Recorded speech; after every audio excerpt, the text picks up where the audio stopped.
go look on my Discord, pretty much, I did talk about, this was my criteria for Aussie.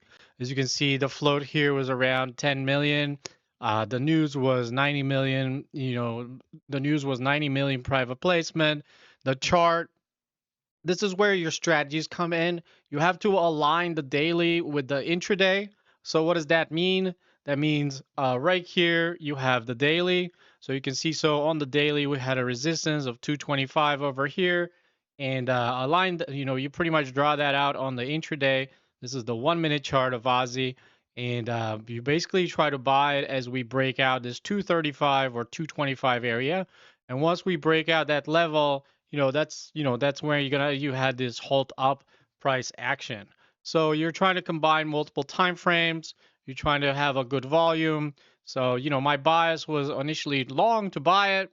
I use different strategies like the trend-like break and the pre-market breakout.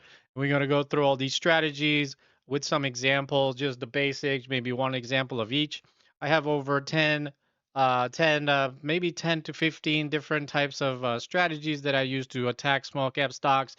So this is going to be just one of them.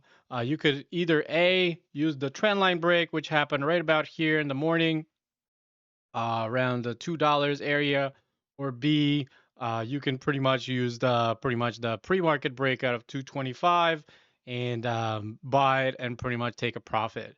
The majority of these tickers, the amount of profit that I made from this ticker, was an average of 24%. 24% is the average that I made from the majority of these tickers. So it was always important to take gains, but in this situation, I did take a 50% profit from this one. You can see so here that this is my pre-market scanner, from strategy, from trade ideas. You can use it for the gainer, as this is the midday gainer, but it's the same one as the pre-market. You can see that the volume today was 120 million over here. I'm sorry, Aussie, the volume was around 16 million. And pretty much after that, it was just off to the races. So what do I use to find them? You can see that I use the pre-market scanner right here. This is the pre-market scanner, and I have color coded. A lot of people ask me like, what do all these colors mean? A lot of people don't really understand that you can color code it. You can see so here. So what does everything mean? You can see this is kind of like my color coding.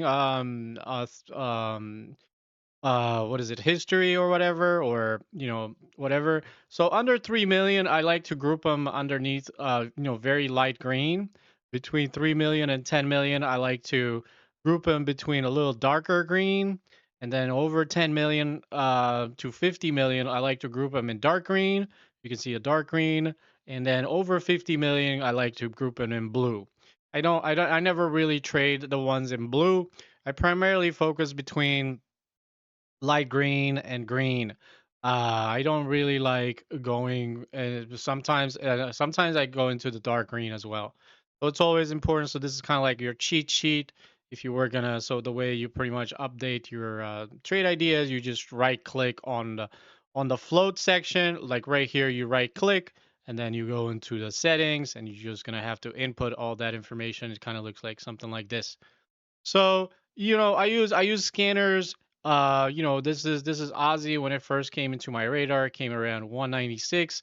The way I profited around a 6K profit that day. And you can see so here, buying Aussie at 214, selling it at 321. I still am riding. I made around 3,200, 6,200, but 5K already locked in. So I used pre-market scanner, which I have here. The settings are only disclosed to the people that actually purchase the trade idea settings, or the people that actually purchase the course that I have. If you were more interested, click the link below. So this is where we get into the meat, the potatoes. This is where we get into the meat of the potatoes of the move.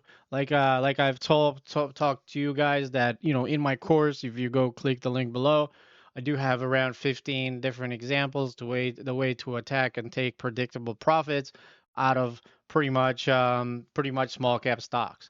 So what you want to do is pretty much either buy the course and go through each of the chapters, which is each of the chapters 2 to 3 hours. The total course is, as of right now, the total course is 16 hours long. So it's one of the longest courses that you can possibly find on small cap stocks.